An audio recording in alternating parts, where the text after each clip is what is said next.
Ya, Assalamualaikum warahmatullahi wabarakatuh. Alhamdulillah rabbil alamin. Wassalatu wassalamu ala asyrafil anbiya'i wal mursalin wa ala alihi wa ashabihi rasulillahi ajma'in. Siswa kelas 9 yang saya banggakan, kita kembali memperbarui rasa syukur kita kepada Allah Subhanahu wa taala. Salawat dan salam kita berikan buat tauladan kita Nabi Muhammad sallallahu alaihi wasallam. Pada video kali ini kita akan membahas tentang perubahan sosial budaya dan globalisasi. Kita masuk ke bab 2 setelah PH kemarin. Dan bagi yang belum melaksanakannya, Ustaz masih menunggu ya sampai dengan ujian MIT. Jadi kalau telah selesai MIT, PH-nya sudah tidak diterima lagi, dan juga tugas-tugasnya juga tidak diterima lagi setelah MIT. Nah, apapun itu, baik prakarya maupun IPS. Baik, pada video kali ini sebelum lanjut silakan disiapkan alat tulisnya dan ditulis hal-hal yang dirasa perlu mengenai perubahan sosial budaya dan globalisasi. Adapun tujuan pembelajarannya itu ada 4.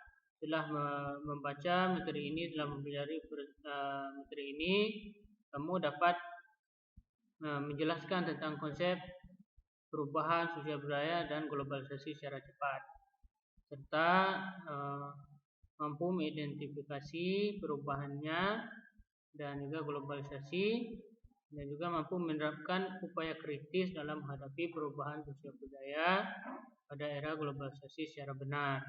Kemudian juga mampu untuk memaparkan hasil analisis tentang perubahan sosial budaya dalam masyarakat pada era globalisasi secara benar. Apa faktor penyebab perubahan sosial budaya? Ada faktor internal dan ada faktor eksternal. Faktor internal menyebabkan perubahan sosial budaya itu ada penemuan baru.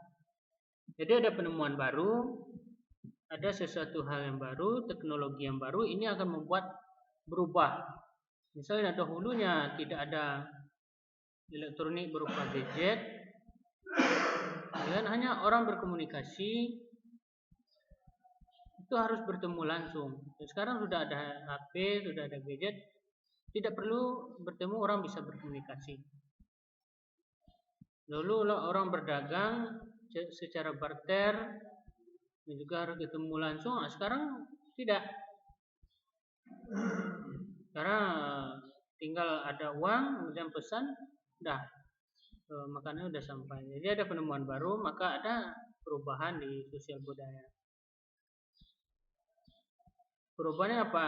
Orang semakin malas untuk keluar, dan kebanyakan mereka di rumah. Jadi yang kedua, faktor internal itu ada bertambah dan berkurangnya jumlah penduduk. Jadi karena adanya bertambah berkurangnya jumlah penduduk, maka ini juga akan menjadi berubahnya sosial budaya. Kemudian yang ketiga itu ada pemberontakan atau revolusi. Ada pemberontakan misalnya. Ada revolusi. Revolusi itu perubahan secara cepat. Misalnya revolusi Indonesia merdeka,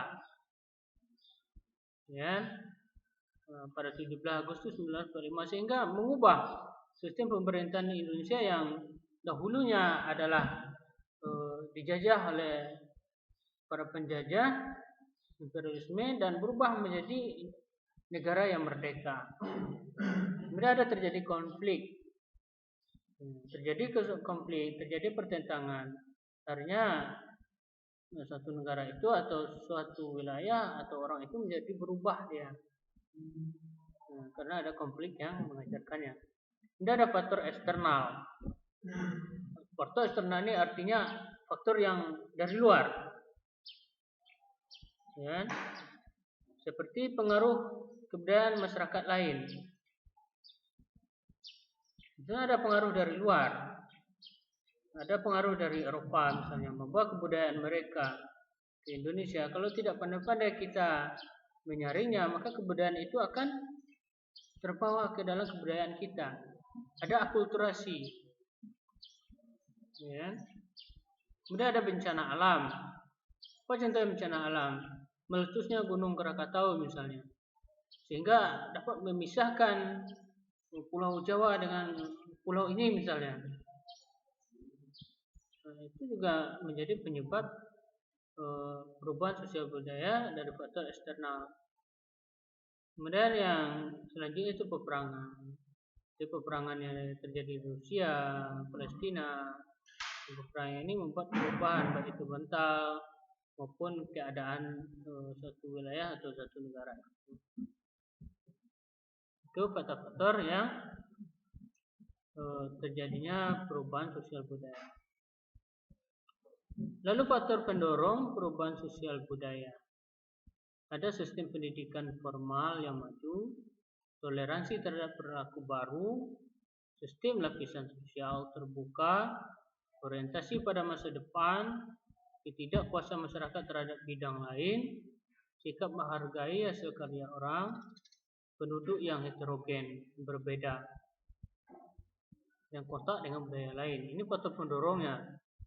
Sistem pendidikan yang formal, yang maju. Pendidikan yang maju ini dapat mengubah satu faktor yang mendorong perubahan sosial budaya. Ya.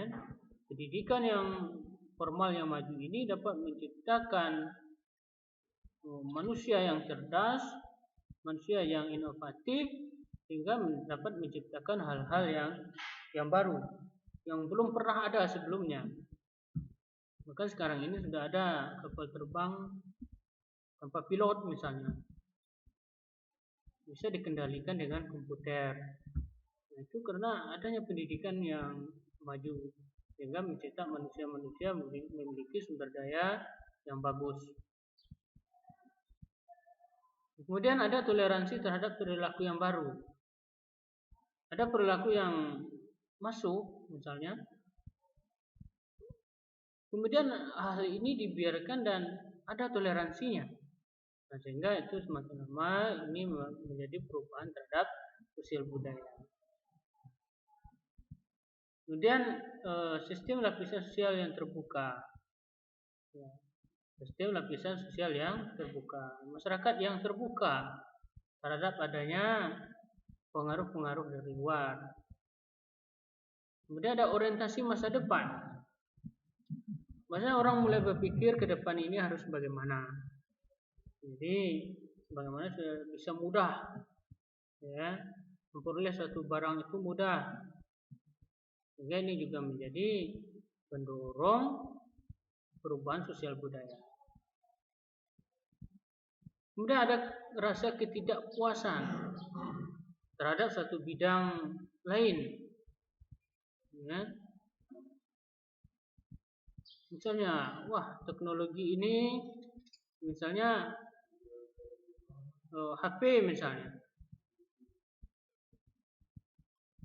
Gadget ini kita harus ada pulsanya untuk berkomunikasi, harus ada internetnya, akhirnya harus ada paket. Bagaimana caranya supaya tidak ada paket dan tidak ada pulsanya bisa berkomunikasi, ya kan? Tanpa ada bendanya kita juga bisa berkomunikasi dengan cahaya misalnya, ya. Jika ada rasa ketidakpuasan itu, akhirnya terlahir inovasi dan adanya perubahan sosial budaya. Kemudian selanjutnya menghargai karya orang lain. Ini dapat membuat orang menjadi termotivasi untuk melakukan inovasi-inovasi. Ini juga menjadi pendorong perubahan sosial budaya.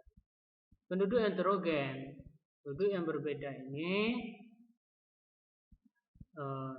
juga dapat menjadi faktor pendorong dari perubahan sosial budaya. Kemudian kontak dengan budaya lain, ya, ada kontak, kemudian saling berbagi informasi, saling bertukar pengalaman. Artinya pengalaman kita diambil, pengalaman dia kita ambil, pengalaman dia kita bawa ke negara kita, kemudian pengalaman kita dia bawa ke negara dia, sehingga terjadilah perubahan-perubahan itu. Nah, itu faktor pendorong